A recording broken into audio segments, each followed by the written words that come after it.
जालौर में आयोजित प्राण प्रतिष्ठा कार्यक्रम में पहुंचे सीएम धामी। 10 दिनों तक चलेगा कार्यक्रम। नीलकंठ पहुंचकर सीएम ने की पूजा अर्चना।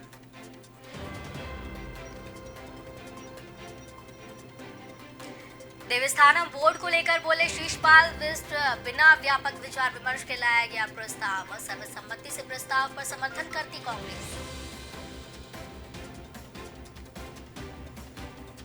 पेपर लीक मामले पर बीजेपी ने किया अपराधियों को जेल भेजने का दावा, तो कांग्रेस ने प्रदेश अध्यक्ष के बयान पर साधा निशाना।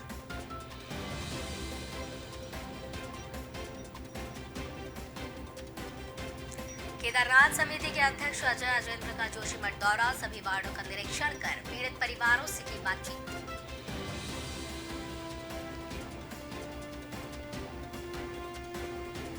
बीजेपी के नवनिर्वाचित मंडल अध्यक्षों का किया गया स्वागत। पुराने पुल से विकास सदन तक निकाली गई रैली। बीजेपी जिला महामंत्री ने बीजेपी को बताया कार्यकर्ताओं की पार्टी।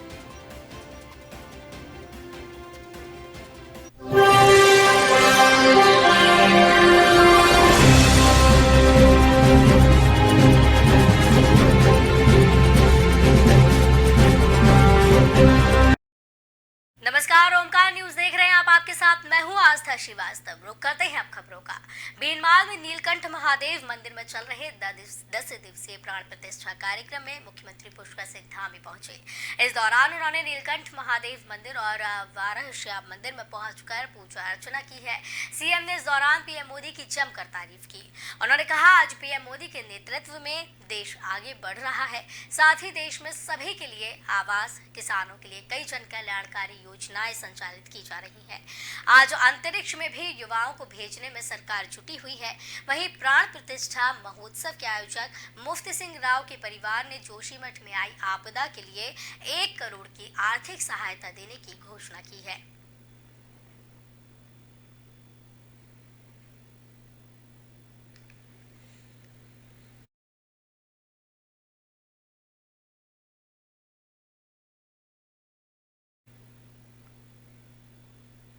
कांग्रेस के प्रवक्ता शीशपाल बिष्ट ने त्रिवेंद्र सिंह रावत के बयान पर पलटवार किया। बिष्ट ने कहा कि पूर्व मुख्यमंत्री त्रिवेंद्र सिंह रावत यदि सर्वसहमति से देवस्थानम बोर्ड का प्रस्ताव लेकर आते तो कांग्रेस उसका समर्थन करती।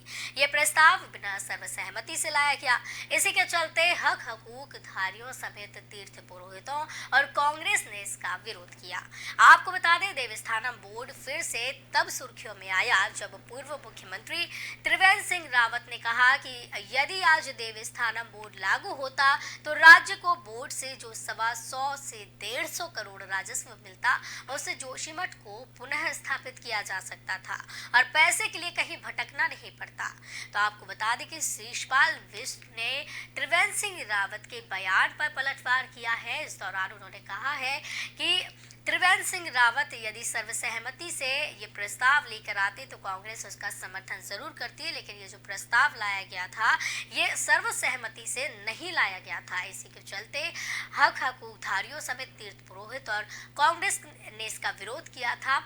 देवस्थानम बोर्ड तब सुर्खियों में ज्यादा आया जब पूर्व मुख्यमंत्री त्रिवेंद्र सिंह रावत ने कहा था कि यदि आज देवस्थानम बोर्ड लागू होता तो राज्य को बोर्ड से जो रकम मिलती उससे जोशीमठ को पुनः स्थापित किया जा सकता था।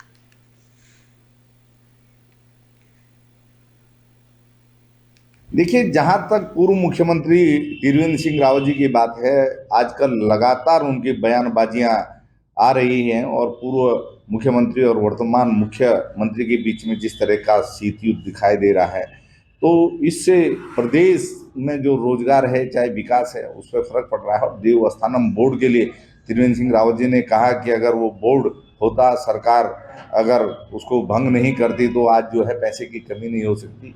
देखिए, जहां तक पूर्व मुख्यमंत्री त्रिवेंद्र सिंह रावत जी की पेपर लीक मामले पर आरोप प्रत्यारोप का दौर जारी है। कांग्रेस पर बीजेपी प्रदेश अध्यक्ष ने निशाना साधा तो अपराधियों को जेल भेजने की बात महेंद्र भट्ट ने की है। संस्थाओं के खिलाफ जांच की बात महेंद्र भट्ट ने कही है। उत्तराखंड में हुए पेपर लीक के मामलों को लेकर भाजपा कांग्रेस में आरोप प्रत्यारोप की राजनीति अपने चरम पर है। इसे लेकर बीजेपी प्रदेश अध्यक्ष ने कांग्रेस पर हमला बोला। महेंद्र भट्ट ने दावा किया है कि पहले अपराधी बचाए जाते थे, अब जेल भेजे जाते हैं। उनका कहना है पेपर लीक मामले में सरकार सरकार ने अपराधियों को सलाखों के पीछे भेजकर सख्त और बड़ी कार्रवाई की है।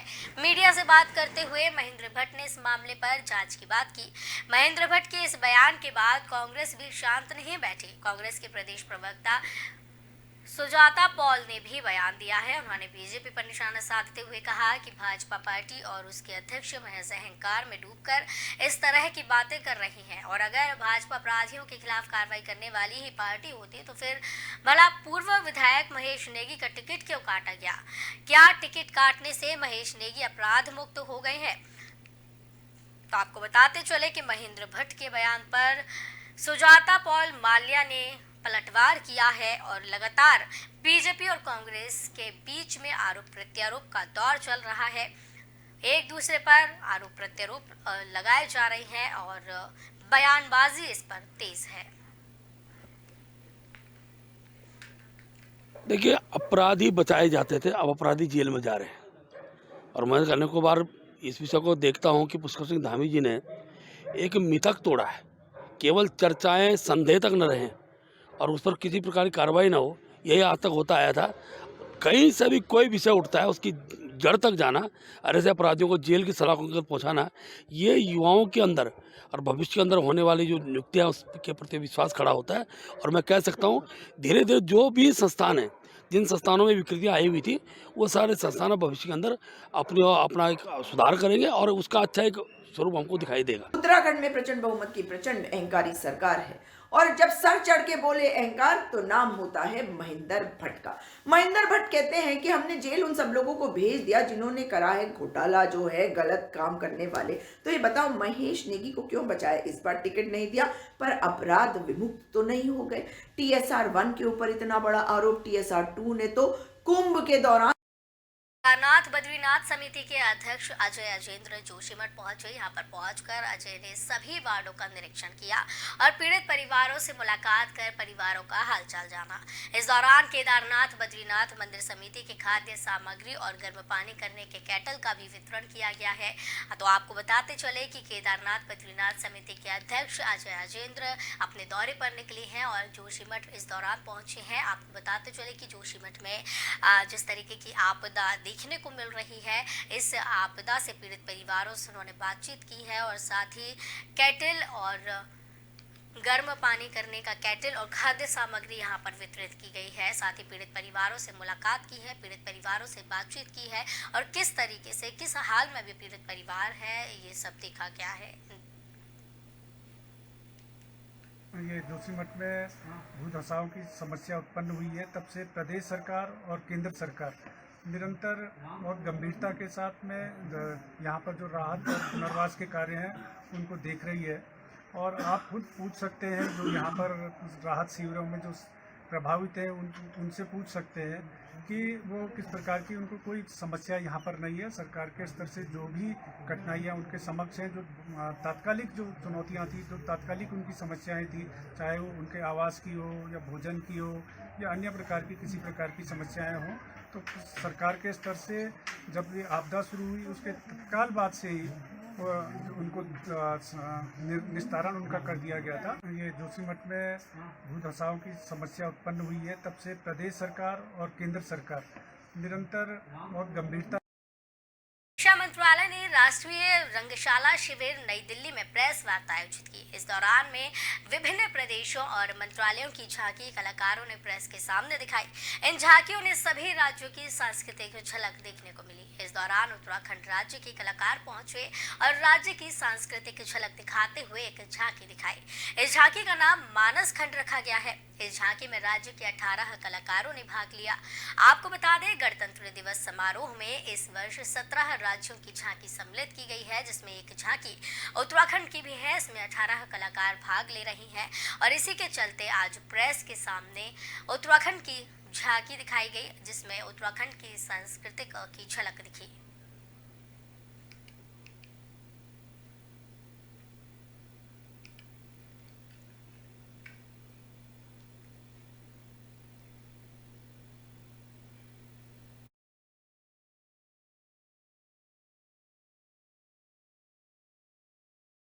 प्रयाग विधानसभा के कीर्तिनगर ब्लॉक सभागार में बीजेपी के नवनिर्वाचित मंडल अध्यक्षों का कार्यकर्ताओं ने भव्य स्वागत किया।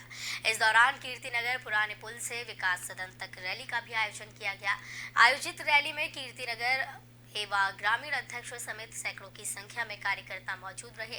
इस दौरान नव नियुक्त अध्यक्षों का टिहरी जिला महामंत्री नरेंद्र कुंवर, वरिष्ठ भाजपा कार्यकर्ता डॉक्टर राकेश मोहन मैठाणी ने फूलमालाओं के साथ स्वागत किया। बीजेपी जिला महामंत्री नरेंद्र कुंवर ने बीजेपी को कार्यकर्ताओं की पार्टी बताते हुए कहा कि पार्टी में युवाओं की पार्टी है। मंडल अध्यक्षों के पद पर भी युवाओं को ही भारतीय जनता पार्टी ने मौका दिया है। वहीं नव नियुक्त अध्यक्ष कीर्तिनगर ग्रामीण विकास मेहरा ने बताया है कि संगठन को मजबूत करने और सरकार द्वारा चलाई जा रही योजनाओं को जनता के बीच में रखेंगे। साथ ही जनता की समस्याओं को भी सरकार तक पहुंचाने का कार्य किया जाएगा। तो आपको बताते चले कि जनता तक पहुंचाने का काम करने की बात, जनता की समस्याओं को सरकार तक पहुंचाने की बात यहां पर की जा रही है।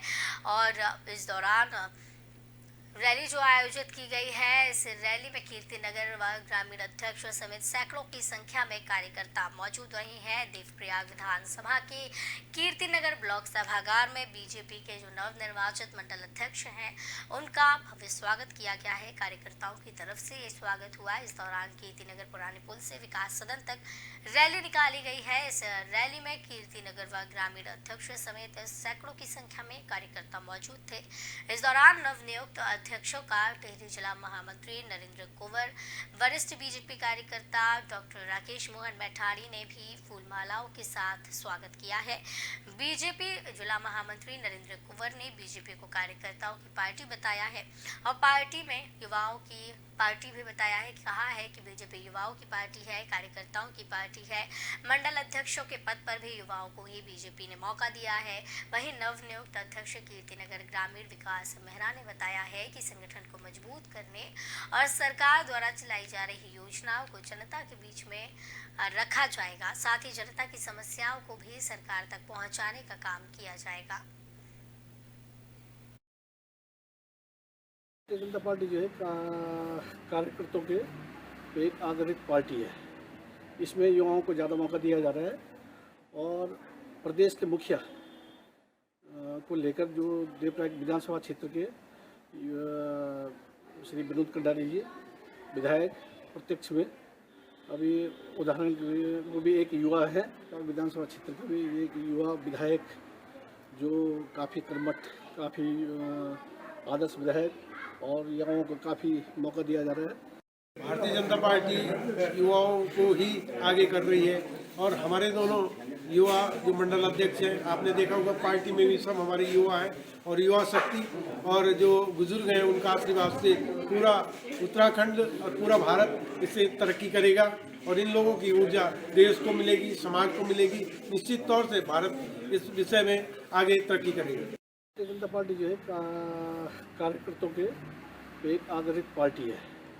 इसमें युवाओं को ज़्यादा मौका दिया जा रहा है और प्रदेश के मुखिया को लेकर जो देवप्रयाग विधानसभा क्षेत्र के के बीएसबी इंटर कॉलेज में बहुउद्देशीय शिविर का आयोजन किया गया। ये शिविर जिला विधिक सेवा प्राधिकरण के द्वारा आयोजित की गई। इस शिविर में राजस्व, स्वास्थ्य, विद्युत, मत्स्य, समाज सहित कई विभागों की मौजूदगी रही। शिविर के जरिए क्षेत्र की जनता की समस्याओं का समाधान किया गया। जिला विधिक सेवा प्राधिकरण सचिव पाठक ने बताया कि सभी विभाग इस शिविर में मौजूद हैं। सभी विभागों को एक ही जगह लाने की कोशिश की गई है ताकि लोगों को आसानी से जानकारियां दी जा सके और उनकी समस्याओं का निदान किया जा सके। लोगों की समस्याओं का निदान करने की बात इस दौरान की जा रही है और कोशिश की जा रही है कि लोगों की जितनी भी समस्याएं हैं उनका हल जल्द से जल्द और आसानी से निकाला जा सके। इसी के चलते जसपुर के बीएसबी इंटर कॉलेज में शिविर का आयोजन किया गया है। इस शिविर में राजस्व, स्वास्थ्य, विद्युत, तमाम ऐसे विभाग उनकी मौजूदगी रही है। ये शिविर जिला विधिक सेवा प्राधिकरण द्वारा आयोजित की गई। शिविर के जरिए क्षेत्र की जनता की समस्याओं का समाधान किया गया है और कोशिश की जा रही है कि जनता की जो समस्याएं हैं उनका निदान किया जाए।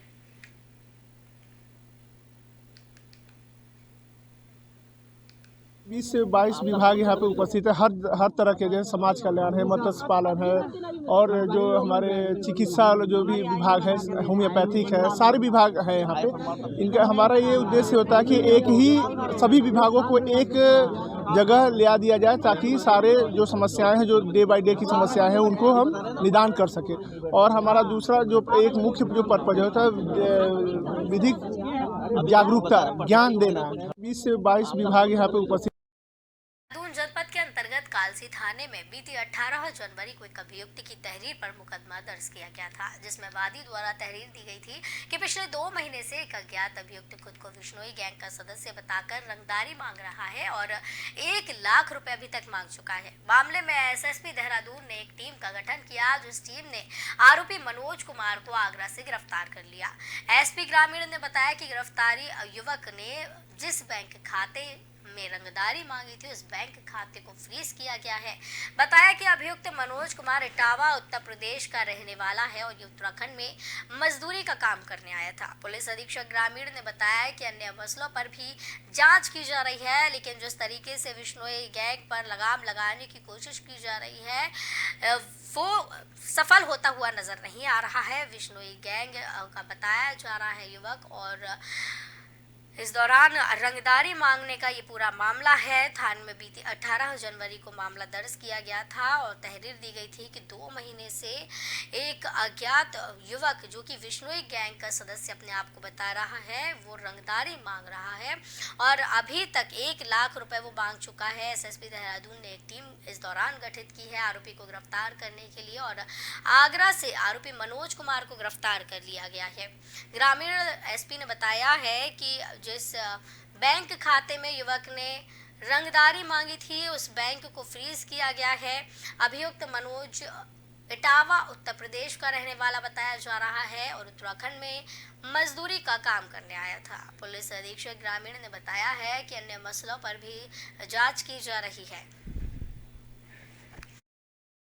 देखिए, थाना कालसी में सूचना मिली थी 18/1 को कि वहाँ पे एक फर्स्ट क्लास ठेकेदार है, उनके द्वारा ये बताया गया था, वादी के द्वारा उन्होंने बताया था कि मेरे से पिछले 2-3 दिन से मुझे फ़ोन आ रहे हैं और मुझसे वो रंगदारी मांग रहा है और स्वयं को बता रहा है कि मैं विश्नोई गैंग से संबंधित हूँ और साथ में जैसे होता है कि भाई जान से मारने की धमकी वगैरह दे रहा है। तो इसमें तत्काल ही कार्रवाई करते हुए इसमें हमने मुकदमा पंजीकृत किया था और उसमें फिर बाद में एसएसपी सर के निर्देश में टीम का भी गठन किया गया था।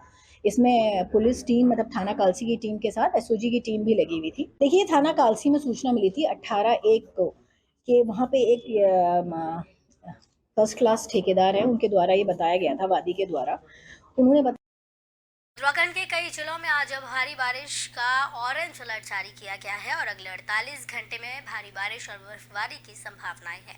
मौसम विभाग के निदेशक विक्रम सिंह ने जानकारी देते हुए बताया है कि पश्चिमी विक्षोभ के सक्रिय होने के चलते मंगलवार से बुधवार तक उत्तरकाशी, चमोली, पिथौरागढ़ में भारी बारिश के साथ बर्फबारी की पूरी संभावनाएं है। इसे लेकर ऑरेंज अलर्ट जारी किया गया। वहीं देहरादून, टिहरी, पौड़ी, नैनीताल, चंपावत, ऊधम सिंह नगर, हरिद्वार में भी कहीं कहीं बारिश के साथ ओलावृष्टि और बिजली गिरने की संभावनाएं हैं। आपको बता दें, मौसम के बदले मिजाज का असर 30 जनवरी तक दिखाई देगा, लेकिन आने वाले 48 घंटे काफी भारी पड़ सकते हैं। पर्वतीय इलाकों में भारी बारिश, बर्फबारी के चलते भूस्खलन, हिमस्खलन की पूरी संभावनाएं हैं। लगातार हमारा जो है इनामी अपराधियों के खिलाफ अभियान चालू है और अब तक हमने 8 इनामी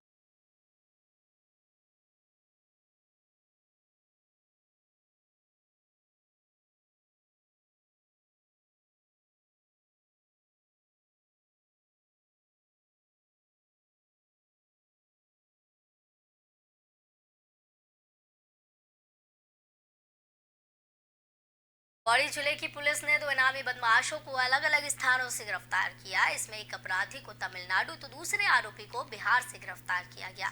दरअसल फरार चल रहे इनामी आरोपियों की धरपकड़ को लेकर विशेष अभियान चलाया जा रहा है। इसमें संतोष पैतवाल के नेतृत्व में श्रीनगर पुलिस टीम ने जहां करोड़ों रुपए की ठगी करने वाले आरोपी को तमिलनाडु से गिरफ्तार किया। बताया जा रहा है कि अरुण राज चेलल्या नामक शातिर बदमाश अब तक श्रीनगर, ऋषिकेश, रुद्रप्रयाग समेत प्रदेश प्रदेश के अन्य जगहों से लोगों को अपनी ठगी का शिकार बना रहा था। वहीं ठगी का शिकार हुए लोगों ने आरोपी के खिलाफ मामला दर्ज कराया।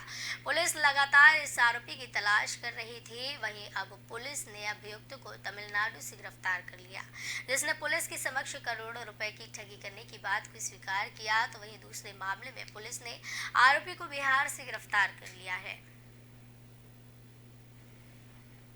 लगातार हमारा जो है इनामी अपराधियों के खिलाफ अभियान चालू है और अब तक हमने 8 इनामी अपराधी जो है वो गिरफ्तार किए हैं। अभी कल ही जो है हमने बिहार से और तमिलनाडु से हमारे 2 जो इनामी अपराधी हैं उन्हें भी हमारी टीम ने गिरफ्तार किया है। और इसके अलावा वांछित अपराधियों के खिलाफ भी लगातार कार्रवाई जारी है और हमारी कोशिश यही रहती है कि जो आदतन अपराधी हैं उनके खिलाफ कार्रवाई की जा रही है और कार्रवाई करेंगे। इसके अलावा गैंगस्टर एक्ट के तहत भी हमने मुकदमे पंजीकृत किए हैं। चकराता में 8वीं क्लास की छात्रा से दुष्कर्म का मामला सामने आया, जहां स्कूल में पढ़ रहे 12वीं कक्षा के छात्र पर दुष्कर्म का आरोप है। छात्रा की मां ने पुलिस में इसकी शिकायत दी। चकराता थाना अध्यक्ष सत्येंद्र भाटी ने दुष्कर्म और पॉक्सो एक्ट के तहत मुकदमा दर्ज कर आरोपी छात्र को गिरफ्तार किया। बताया जा रहा है कि छात्रा और आरोपी छात्र दोनों एक ही स्कूल में पढ़ते हैं और छात्रा के गर्भवती होने के बाद मामले का खुलासा हुआ।